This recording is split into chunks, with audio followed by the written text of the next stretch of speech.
What's going on, everybody? This is Auto Tech. Welcome back to another episode of What's in the Box, bitch.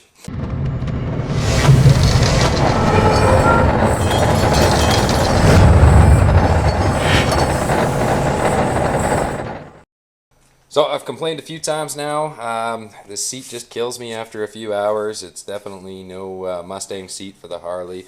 So what we're going to do today is we are going to fix that. There wasn't too many options available for the FJ-09, so I went with the Corbin. Sergeant was one of the other options. Got my helper here. I decided to go with the Corbin seat. Just keep it black on black, no welts. And I decided I'm getting old, so I decided to put heat. It's a pretty simple install, so we're pretty well just going to get straight to it. First step is to remove your old seat. If you're unfamiliar with how that works, you just put your key in there, lift this up, and now take that off. Now you have to remove the front section of your seat. So you got to remove that little clip there, and then carefully get that plug out, and then you just reach underneath somewhere. Always have a hard time finding that. Alright, so the release for the front seat is right there. So then you lift up, get this out of there. Then you remove this plastic tray, and you do that just by lifting up and slide that out of there.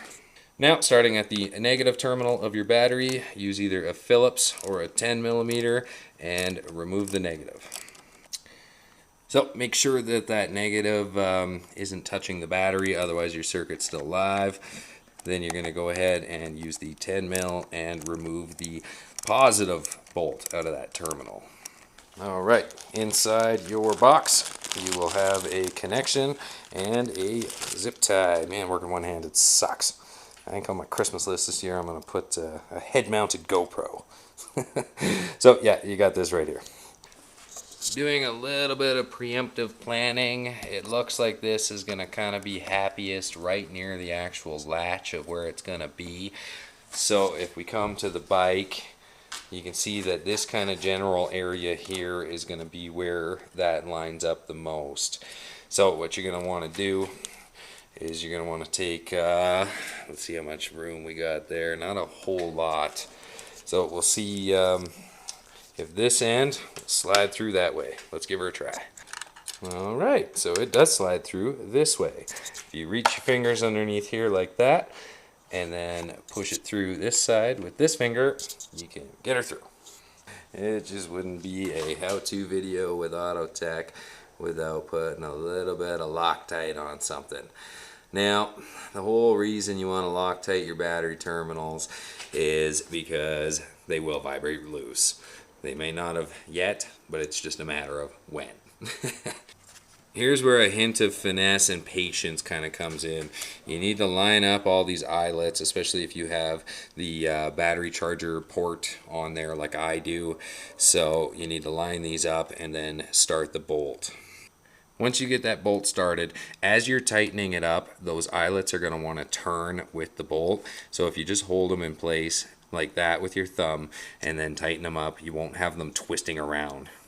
The battery terminal tightness is really just a touch past snug, so like touch it down, give it just a tiny bit more, especially with the Loctite. That's really not going to go anywhere.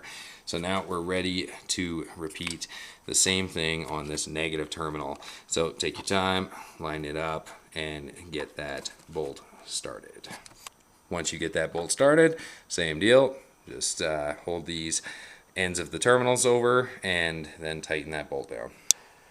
Now, don't pull an angry ginger and just leave your wires flapping around like that.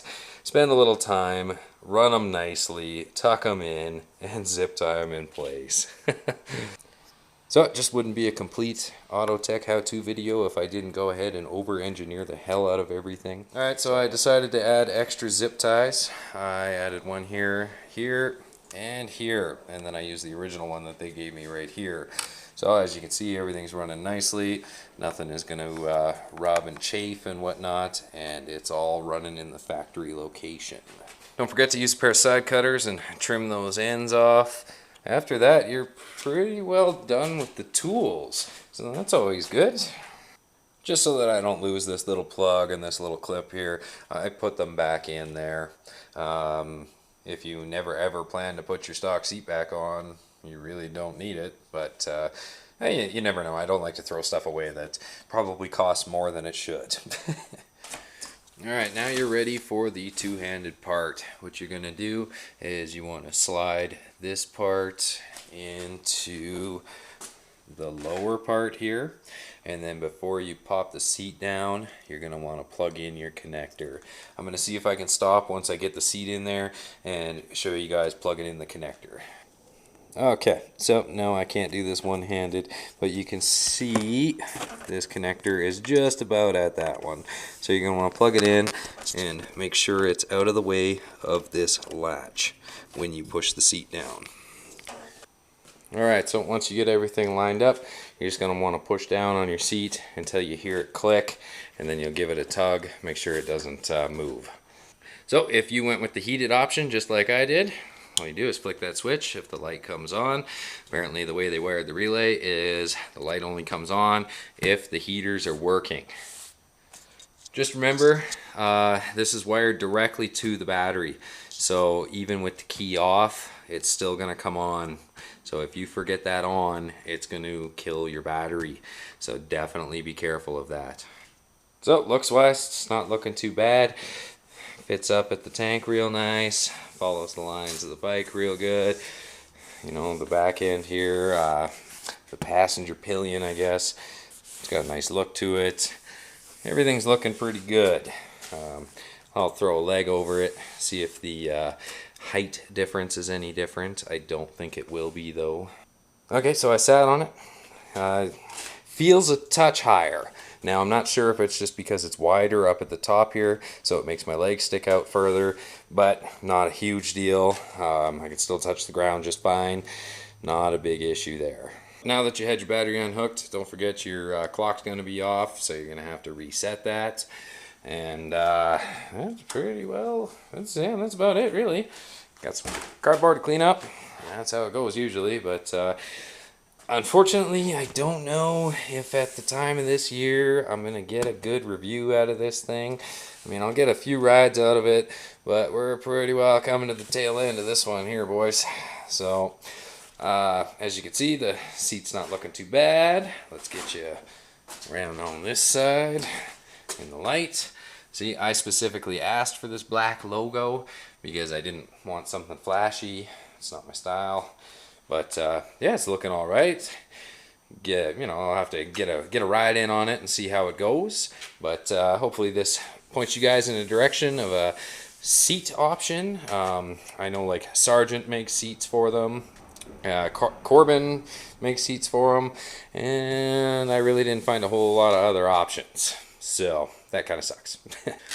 Hopefully this helped you out with seeing how it looks, seeing how it installs. Nothing too major to it. It's a good quality seat. If you have any more questions, feel free to ask them below, and I'll help you out any way that I can. But I'm gonna stop caressing this like a creep. I'm sure Filthy French Fry is gonna be all over that one. But make sure you go on and hit that subscribe button. And thanks for taking the time and watching.